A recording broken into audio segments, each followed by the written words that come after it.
The Gospel by Matthew, chapter 16, verse 1 to 28. The demand for a sign. The Pharisees and Sadducees came to Jesus and tested him by asking him to show them a sign from heaven. He replied, "When evening comes, you say, 'It will be fair weather, for the sky is red,' and in the morning, 'Today it will be stormy, for the sky is red and overcast.' You know how to interpret the appearance of the sky, but you cannot interpret the signs of the times. A wicked and adulterous generation looks for a sign, but none will be given it except the sign of Jonah." Jesus then left them and went away. The yeast of the Pharisees and Sadducees. When they went across the lake, the disciples forgot to take bread. "Be careful," Jesus said to them. "Be on your guard against the yeast of the Pharisees and Sadducees." They discussed this among themselves and said, "It is because we didn't bring any bread." Aware of their discussion, Jesus asked, "You of little faith, why are you talking among yourselves about having no bread? Do you still not understand? Don't you remember the 5 loaves for the 5,000, and how many basketfuls you gathered? Or the 7 loaves for the 4,000, and how many basketfuls you gathered? How is it you don't understand that I was not talking to you about bread? But be on your guard against the yeast of the Pharisees and Sadducees." Then they understood that he was not telling them to guard against the yeast used in bread, but against the teaching of the Pharisees and Sadducees. Peter declares that Jesus is the Messiah. When Jesus came to the region of Caesarea Philippi, he asked his disciples, "Who do people say the Son of Man is?" They replied, "Some say John the Baptist, others say Elijah, and still others, Jeremiah or one of the prophets." "But what about you?" he asked. "Who do you say I am?" Simon Peter answered, "You are the Messiah, the Son of the living God." Jesus replied, "Blessed are you, Simon, son of Jonah, for this was not revealed to you by flesh and blood, but by my Father in heaven. And I tell you that you are Peter, and on this rock I will build my church, and the gates of Hades will not overcome it. I will give you the keys of the kingdom of heaven. Whatever you bind on earth will be bound in heaven, and whatever you loose on earth will be loosed in heaven." Then he ordered his disciples not to tell anyone that he was the Messiah. Jesus predicts his death. From that time on, Jesus began to explain to his disciples that he must go to Jerusalem and suffer many things at the hands of the elders, the chief priests and the teachers of the law, and that he must be killed and on the 3rd day be raised to life. Peter took him aside and began to rebuke him. "Never, Lord," he said. "This shall never happen to you."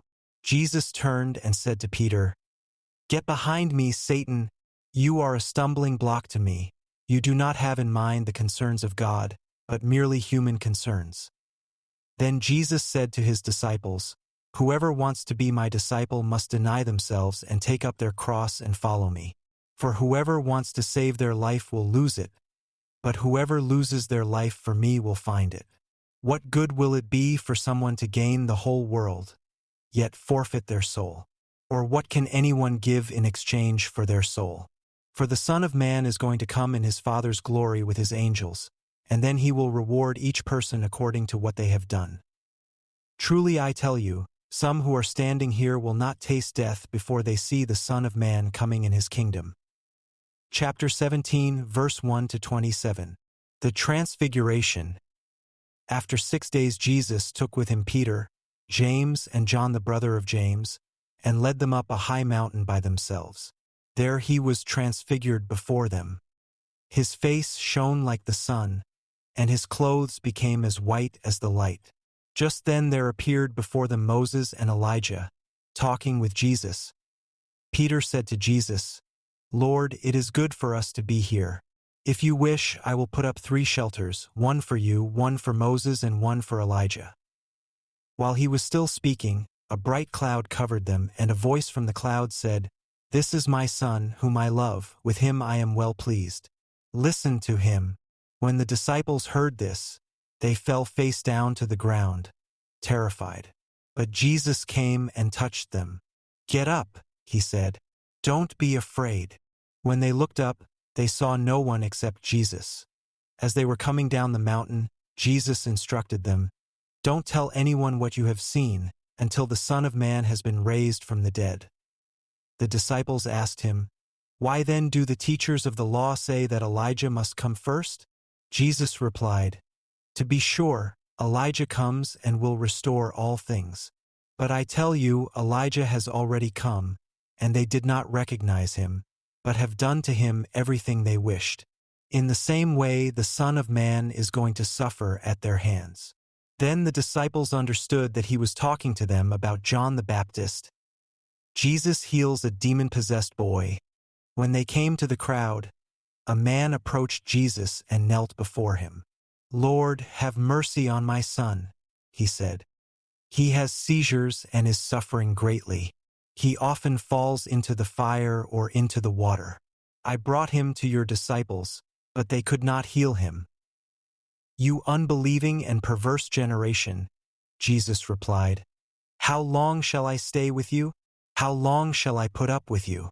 Bring the boy here to me." Jesus rebuked the demon, and it came out of the boy, and he was healed at that moment. Then the disciples came to Jesus in private and asked, "Why couldn't we drive it out?" He replied, "Because you have so little faith. Truly I tell you, if you have faith as small as a mustard seed, you can say to this mountain, 'Move from here to there,' and it will move. Nothing will be impossible for you." Jesus predicts his death a second time. When they came together in Galilee, he said to them, "The Son of Man is going to be delivered into the hands of men. They will kill him, and on the third day he will be raised to life." And the disciples were filled with grief. The temple tax. After Jesus and his disciples arrived in Capernaum, the collectors of the 2 drachma temple tax came to Peter and asked, "Doesn't your teacher pay the temple tax?" "Yes, he does," he replied. When Peter came into the house, Jesus was the first to speak. "What do you think, Simon?" he asked. "From whom do the kings of the earth collect duty and taxes? From their own children or from others?" "From others," Peter answered. "Then the children are exempt," Jesus said to him. "But so that we may not cause offense, go to the lake and throw out your line. Take the first fish you catch. Open its mouth and you will find a 4 drachma coin. Take it and give it to them for my tax and yours."